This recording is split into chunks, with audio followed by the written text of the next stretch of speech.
Alan Sumargo. Jadi Gabriela itu adalah nama yang aku dapat waktu aku ada kerjaan di Itali dan istriku sempat minta aku doain dia dan babynya masih dalam perut di salah satu gereja Dome ya kalau saya nggak salah, saya lupa namanya, gereja yang udah tua lah. Dan istriku pernah datang ke sana. Jadi pada saat saya berdoa itu entah kenapa ada di dalam pikiran saya nama itu muncul. Saya juga bingung karena tidak ada papan nama atau tulisan Gabriela selama saya ada di sana gitu.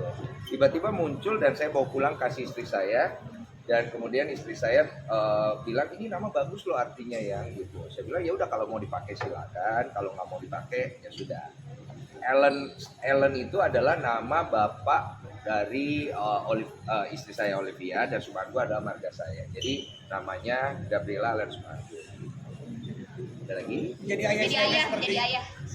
Gimana nih? Aku jadi bapak itu saya baru merasakan yang namanya kenapa bapak-bapak tuh suka kecapean kalau udah punya anak pertama.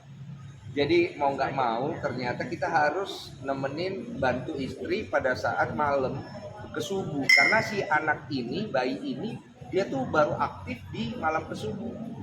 Jadi aktif banget. Jadi kadang-kadang kasihan juga sih kalau aku lihat wanita-wanita yang hamil itu dia kan harus menyusui ya.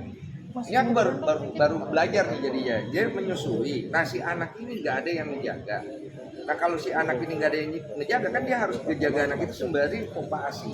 Kadang-kadang ada bayi yang nggak mau langsung minum dari ibunya punya itu ya. Nah anak saya termasuk yang nggak terlalu mau. Jadi dia maunya tuh dari botol. Jadi mesti dipompa dulu. Setelah udah dipompa, baru dia minum dari situ dia lebih senang.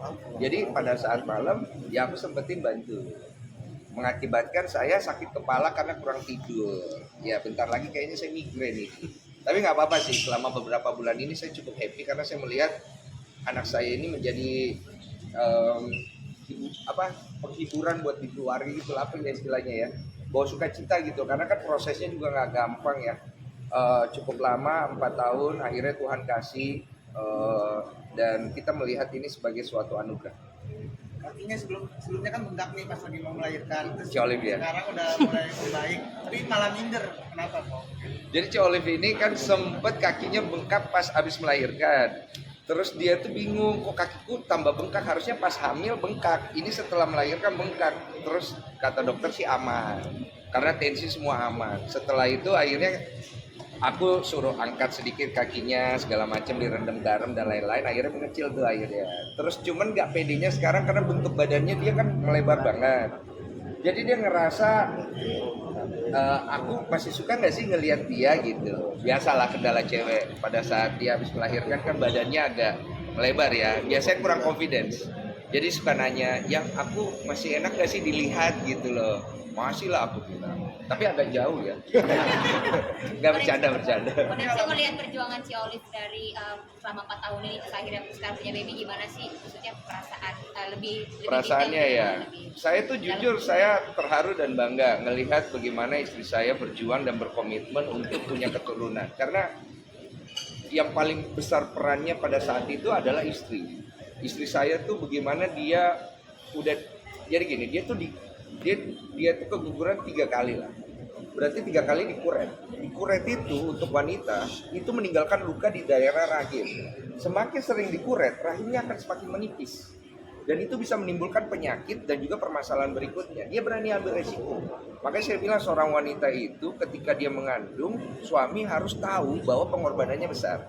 Jangan sampai akhirnya kita melupakan hal itu dan bersikap ya udahlah itu kan urusan lu, kan hamil tuh ya kerjaan lu, jangan kayak gitu. Karena pengorbanan dan risiko yang mereka harus jalani juga gede. Itu saya bisa lihat di Olive. Dan akhirnya membuat saya ya tanpa harus mencoba membangun image peduli, ya peduli sendiri gitu. Karena melihat pengorbanan itu. Support saya sebenarnya nggak banyak, cukup memberikan waktu untuk istri terutama pada saat malam. Jadi di sela-sela saya kerja, walaupun saya lagi syuting film juga nih, kadang-kadang pulangnya malam bisa jam 9 jam 10, saya usahain saya ada waktu dulu nih buat istri saya, tidak langsung istirahat. Jadi memang agak sakit kepala sih, jadi dia kurang tidur gitu, tapi nggak apa-apa gitu, karena istri saya juga pasti capek. Kadang-kadang dia tuh saya liatin dia pasang alarm. Jam jam 11 tuh dia pompa ASI. Nanti jam 12 dia tidur sebentar tuh, sejam. Dia pasang alarm sejam 2 jam, dia bangun dia pompa ASI lagi. Karena ternyata kebutuhan ASI si anak ini pada saat malam ke subuh tuh gede. Jadi saya juga nggak tega lah kalau dia sendirian. Jadi paling saya nemenin. Ya jam-jam 2 jam 3 saya tidur lah gitu. Jadi saya bisa bangun untuk kerja, itu aja sih. Alami baby blues nggak? Hah? Alami baby blues nggak? Nah itu dia tuh, kita sempat ngobrolin kemarin masalah baby blues, ternyata Olive nggak ngalamin karena mungkin baby blues ini terjadi dikarenakan si suami kurang memberikan waktu sih sebenarnya. Jadi si istri ini udah keburu stres karena ngurusin bayi yang masih kecil, apalagi bayi pertama gitu, itu berat kan. Dia belum terbiasa, belum dia harus pompa ASI, bersihin popoknya, terus kalau dia nangis itu harus dikerjakan secara bersamaan. Makanya peran daripada suami itu penting juga. Nggak harus sebesar itu, tapi dia ada di situ minimal bantu-bantu dikit itu udah bikin si istri senang. Dan itu baby bluesnya akhirnya mungkin nggak kambuh sih, nggak keluar gitu loh.